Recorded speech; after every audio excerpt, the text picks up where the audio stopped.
Lämpimästi tervetuloa tänne Rosebud-sivulliseen tapaamaan ja kuulemaan kirjailija Zoë Beckiä. Hän on kirjailija, kääntäjä ja julkaisija ja hän on raketin lailla noussut Saksassa jo maineeseen ja Suomessa hänen ensimmäinen rikosnovellinsa Paradise City on käännetty viime keväänä suomeksi nimellä Minun, silmäni, näkevät. Ja kääntäjänä on toiminut Anne Kilpi ja Huippu on kustantaja. Welcome Joe, really nice to see you again. Nice to see you again, yes, hi. Yes. Hi, because we met 1 year ago at the Finnish book fair, and then we already had a small talk about your book, but at that time I remember I wasn't able to read it in Finnish, so I actually had read it only in English.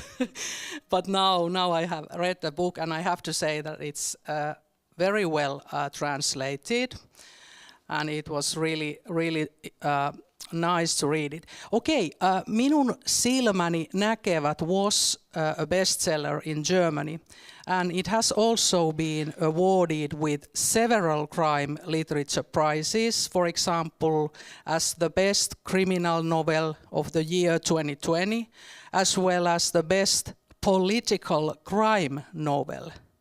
It is, however, not a very traditional crime novel, if you may say so. It seems to have elements from various literature genres. I would like to first ask you, Zoe, how would you describe the book yourself, and what do you think about sorting books into categories? Well, it was even nominated as when I of course didn't win the awards, but it was nominated as a science fiction book. It was also nominated as a I think not fantasy, but something else.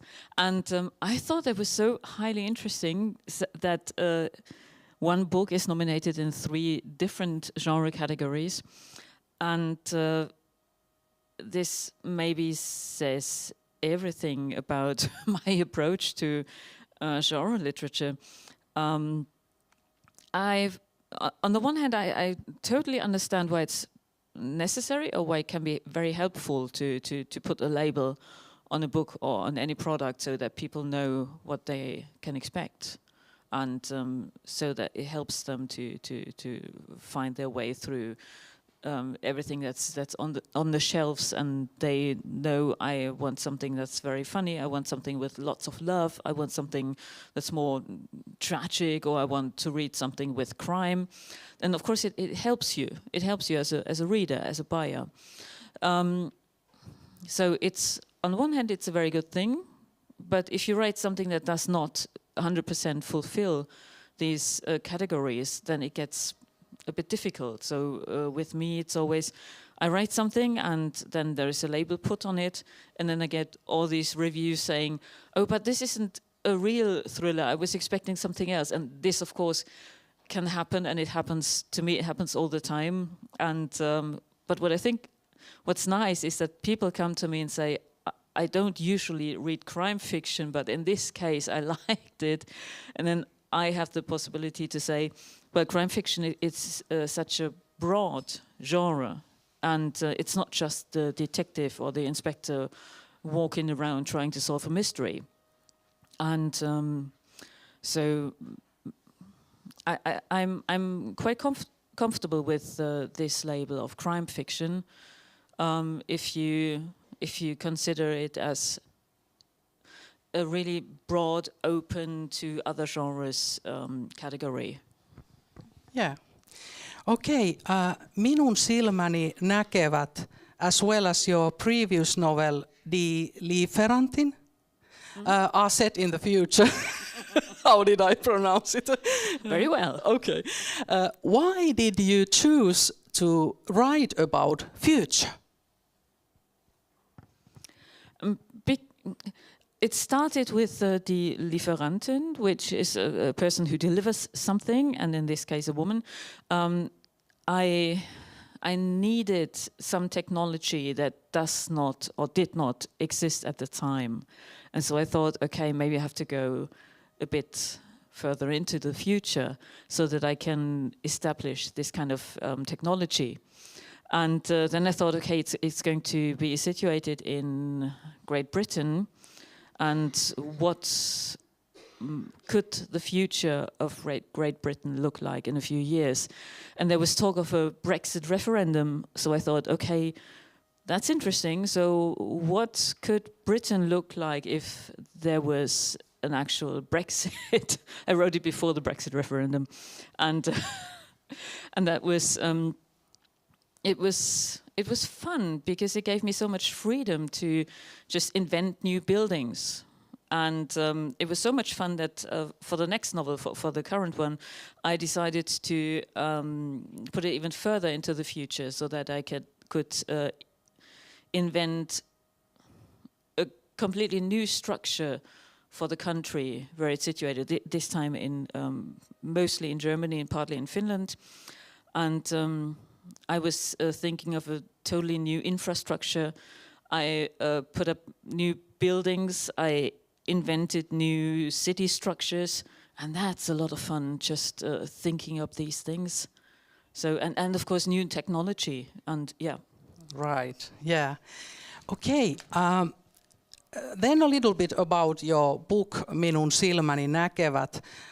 The protagonist of the novel is Liina Järvinen, a young woman who is working for one of the last independent news portal that wants to reveal fake news.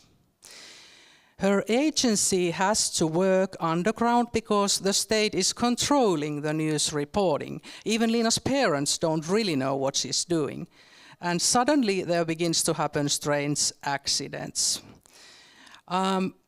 When you started to plan the story, what did you make up first? The main characters, the plot, or the futuristic setting? Oh, this is such a tricky question. I don't know. I can't remember. I think it was maybe the topic that I wanted. I think I started with, okay, I want to do something about fake news and how do people deal with fake news.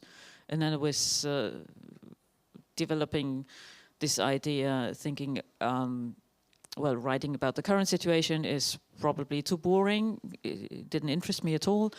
And so I was thinking of a society where people just didn't really care about the truth. They just wanted to hear good news. And so next thought was, what does a society look like if people are like this? What must have happened in the past to these people? Like maybe 100 years of war, or 100 years of diseases, or 100 years of catastrophes. So so I went on step by step, and I think I had the setting first, and then came up with a character. I always knew I wanted my main character to be a young journalist and a woman. So that was, but her main character features, they developed over the time, I think. So I can't really tell you an exact point in time when I already had her in mind. So this just, yeah, developed over months, I think. So fake news, do they frighten you, or Fake news? Yeah. Do they frighten me? Yes, of course they do. Yeah. Well, not the news themselves, but the way we are handling with them. Some people deal with them, that they really believe them without thinking twice, or without checking the sources. I mean, it is difficult, and it is bothering if you have to check the sources for any piece of information that comes along.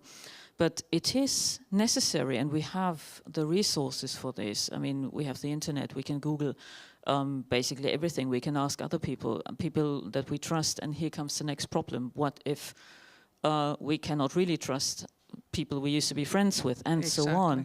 So we need to be really extra super careful with the pieces of information that... Yeah, because I think this is really interesting theme in your book, and this was really, you know.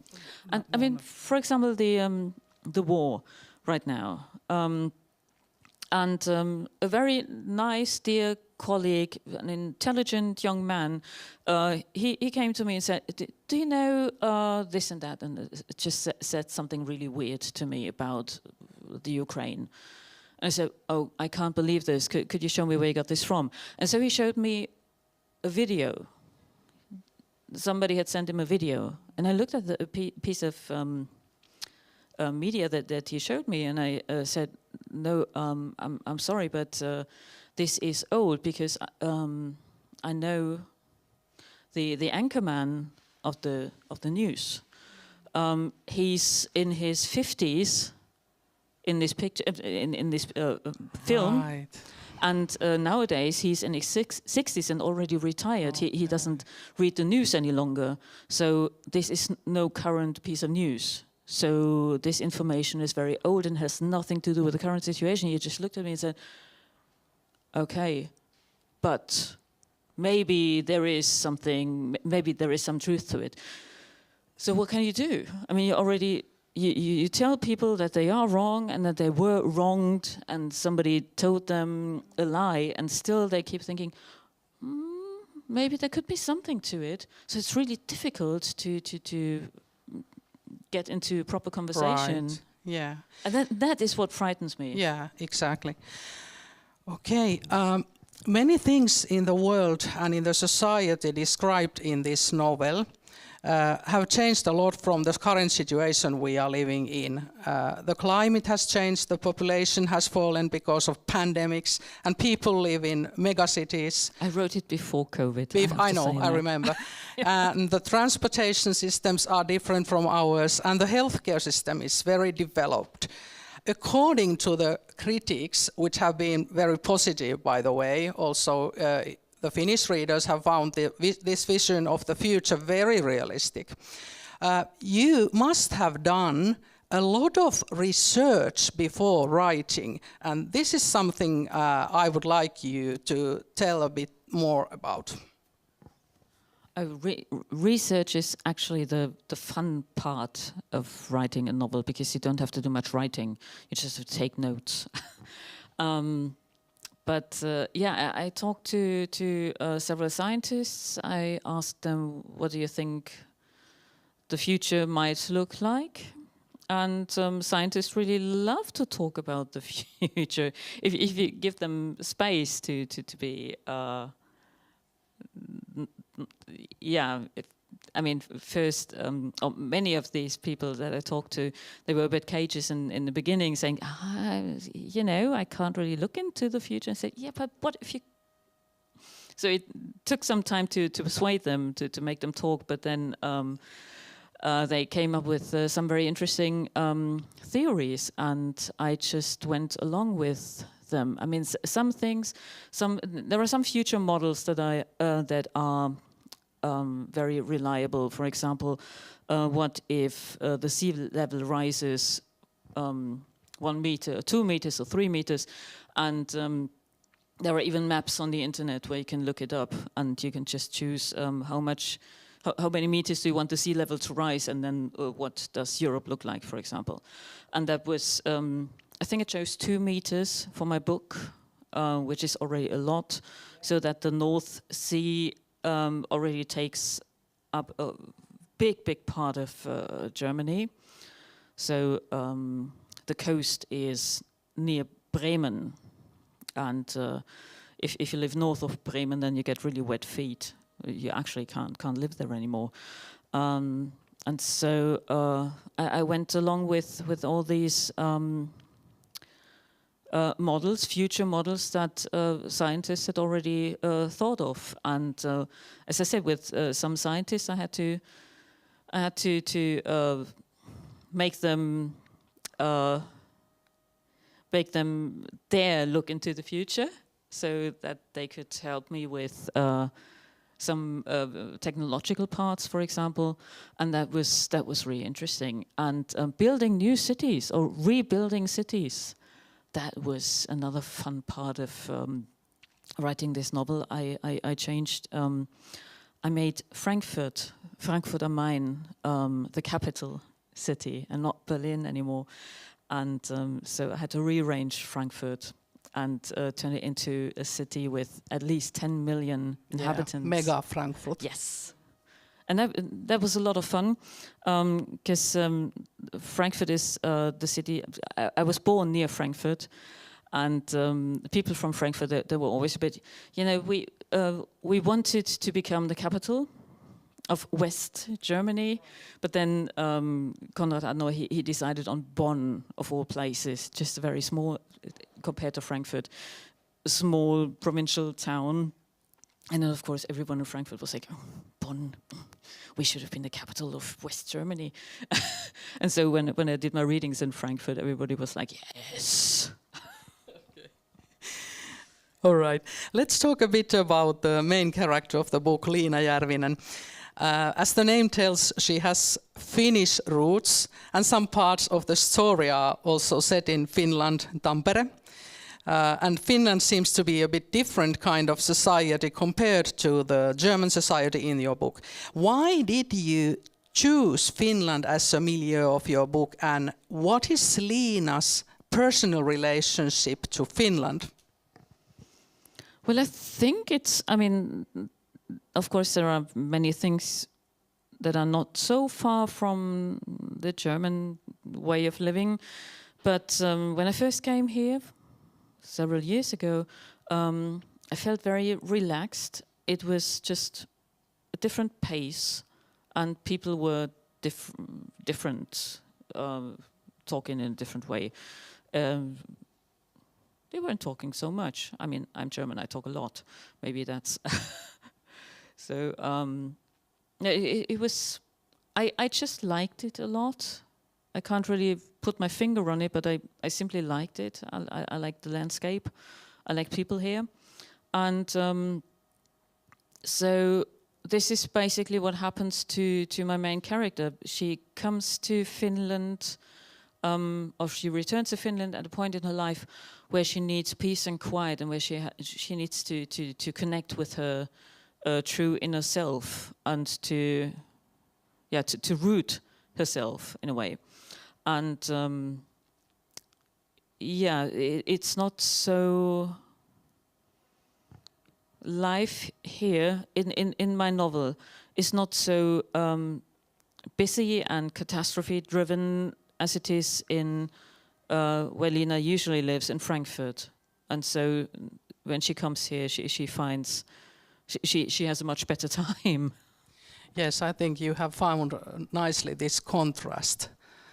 I hope so. I really hope so. Yeah. Okay. You and Liina seem really to have common that you both like Finland. Do you feel? But she has Finnish ancestors. Yeah. I don't, only Scottish.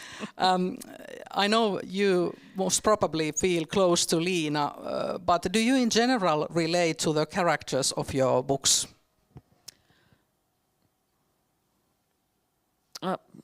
I think I have to, even to those, or sometimes especially to those that are the bad guys or the bad girls. I think I need to know a lot about all of my characters, about every single character. And just like every human being, I have my dark sides and my not so dark sides, and so I think of course that there is always something of me that you can find in the books, or something of people that I know very well, or something that I have seen somewhere,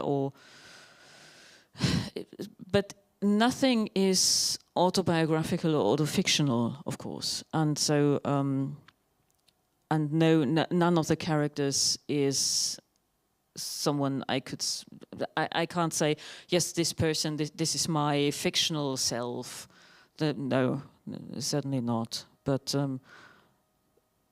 I maybe write about character traits that I know something or even a lot about, yeah. But that doesn't mean that any of this has been part of my life. Right. Then about this title, did you choose the title Paradise City? Yeah, but it took me very long to come up with this title.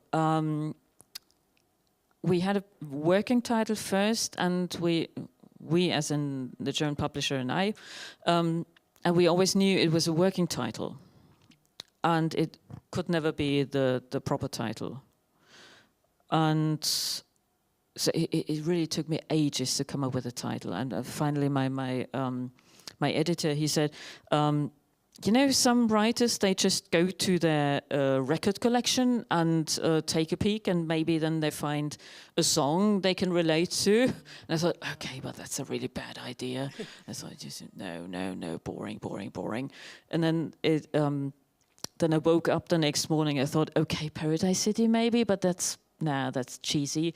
So I WhatsApped my editor and the publisher, and I said, you know what happened this morning? I woke up and I thought Paradise City, but that's too cheesy, isn't it? They said, oh, this is a good title. Yeah. Because... yes, but now everybody thinks that I was listening to Guns N' Roses the whole time, and I wasn't. That was going to be my second question. No. Okay, but was it supposed to be ironical? Because not all the things in this megacity of Frankfurt seem to be very paradise-like. But is it? Is it ironical? No, I think it is... it's not a dystopia. It's kind of, it has very utopian elements, and it is supposed to be a paradise city. It doesn't mean that it works in the end, but I believe that the people who, or the governments, using the plural here, because it's a development that took place over a few years. So I think a paradise city was really planned for the people, with the perfect infrastructure and everything working just perfectly. Healthcare and transportation system, and where to get your job, and how to spend your spare time. And so it is, for many people, it is kind of a, somehow it is in a way a paradise, especially compared to what happened in the 100 years between our time and this time. Right. Yeah, okay. Now, what do you think then about the Finnish title Minun, silmäni, näkevät, which is actually a phrase from the book? I was surprised at first, and I said, how do you come up with this title? Because Anna, she's over there, my publisher and translator, hello. And she came up with it because she said we cannot, unfortunately, we cannot call it Paradise City, because if we call it Paradise City, then it's an English title, and people here in Finland, where they sell lots of books in the original English language, people will think that it's an English book. And if we call it, I don't know how to say Paradise City in Finnish, then, well, we can't do it because there already is a book with this title. And so we have to think of a new title. And I said, yes, but I can't help you with it, because that was the only title I came up with. And so she suggested this one. I said, how do you come up with this? I don't remember. What's it got to do with my book? And then she said, well, you wrote it. And she showed it to me and said, oh, wow, yeah. I already completely forgotten about this. And I thought, yes, you are right. This is, of course, it's a perfect title for it. Yeah. It is. It's really good title, by the way. Nice little story. Okay, science fiction has very often shown that it's not only fiction. it's going to be a real life. Do you think we could be heading towards the kind of society that is described in the book? I certainly hope not. I think, no, yeah, I mean, what you do in fiction is you have these, there is a big part of society which is like this, and then there is a smaller part that is totally against it. But in real life, it's always that there are so many steps in between, so many different layers and levels in between, and it's far more complex, and it hopefully won't be like this. It will. I hope it will never happen that people just don't care about what's said on the news or what the governments do. I really hope so. And this scenario with 100 years of diseases and climate change catastrophes, I really don't want this to happen, so I hope no. But some of the technical stuff, I mean, what I really hope to become true is the change of infrastructure, like free public transport system. I so want it to be free for everyone, and people stop using cars. Actually, in my future, cars are not allowed anymore. And, you know, these are the things, people eating less meat, if at all. You know, these are the things that I think should happen or would be a good thing to happen in the future. And so, some things I want to be true sooner or later, and others hopefully not. Yeah, actually my connection question was going to be, is there a special message you want to send to the people via this book? No, don't want to send messages. If people read it as a story, then that's fine, because it's a story. And if it makes someone think that maybe free public transport system in the future is a good idea, then yes, let's embrace it. No, but I don't know. If I can make people think about a few things, then that's just fine. Yeah, but political activism is something I do in different stages. Not on literature stages. I remember last time we were discussing with you, you told me that you have also worked for the film industry. And this book of yours, Minun, silmäni, näkevät, is actually very cinematic, if you ask me. Are there any plans to make a movie or a TV series based on the story? There are, but you know, it's with the film industry, it's always like a film production company contacts you and says, okay, can I maybe buy the rights in the future and give you some money as an option that I maybe can buy the rights in the future? And you say, yeah, just give me the money and then let's talk again in a year or so. And then it takes ages for these things to develop. So we are pretty close to the next step. The scripts are already in development, the scripts for a TV series, but if I don't see it on the real screen or on telly, then I'll just. But are you involved with this script writing? No, I don't want to be. Oh, no, okay. No. Well, not too much. I'm not writing any scripts, but they can always come to me with questions.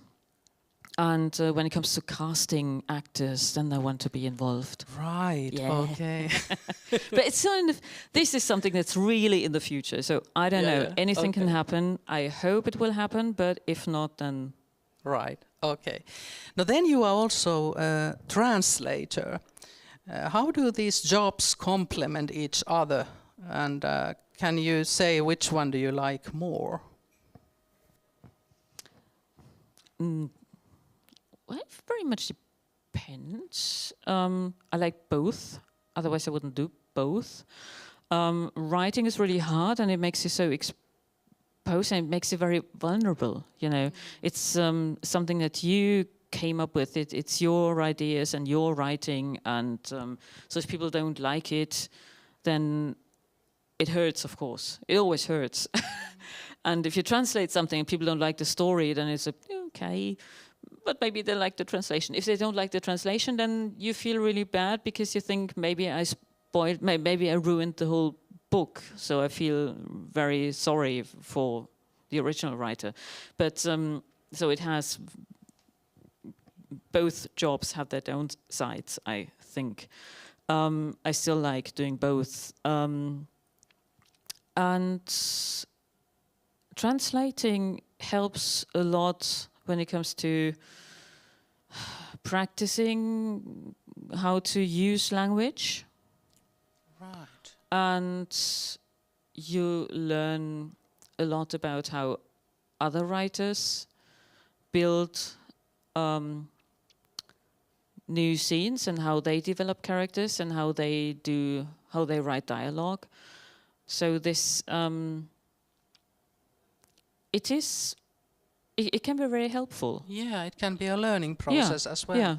I see. And so in this way, looking at it this way, it's also a lot of fun because in a way I get paid for learning a lot. Yeah. when I do translation. But I think translations are also very important to open doors to new stories and sometimes new countries and new ideas for people who cannot speak other languages or who never learned other languages. And so I think translation, being a translator, can be a very important job. And so this is what I like about it, to make it easier for other people to get access to certain books, to certain texts.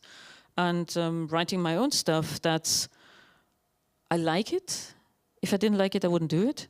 And at the same time, it's as I say, it makes you very. You have to open up a lot, and it makes you very vulnerable. And I couldn't write a book every year; it would be too much stress. Yeah, I was going to ask next that are you already writing your next book? Can you tell us about that? Yeah, it should have been finished by now, but it's not because I just, sometimes I don't want to call it a writer's block because it wasn't actually a writer's block. I just didn't have I think the COVID situation made me, stole lots of energy from me. But no, I guess I have to finish it over Christmas, and I hope to be done with it by end of January. And it's going to be, I'm not sure if it's going to be less political when it comes to the topics. It's just political in a different way. It's about memories. It's about our personal past and how important is our personal past for who we are today. What if somebody takes away our memories, for example? What if we forget things? It's all about the process of forgetting and maybe forgiving, and it's a revenge story. So it's more something closer to the character in the sense of that it's more about what's going on the inside. It's less what's happening on a political level or in the current society. What has been the most challenging about writing this new book? Well, it still is challenging. It's to see how. In this case, actually, I'm still thinking: is it good to write it from a? Maybe I should use the first person as a narrator or the third person. I still don't know, so I keep switching all the time and rewriting everything. And so I think I'm not yet there. I haven't really found the right voice for the book. And this can be sometimes very difficult. And once I have it, once I found the right sound, then it's easy for me to continue. But there is something that's still kind of holding me up, and I think this is why I needed kind of half a year to take some time off writing. Okay, I'm sure you will success with that I don't one know. as well. Thank you. Okay, thank you so much, and I will wish you now a Merry Christmas.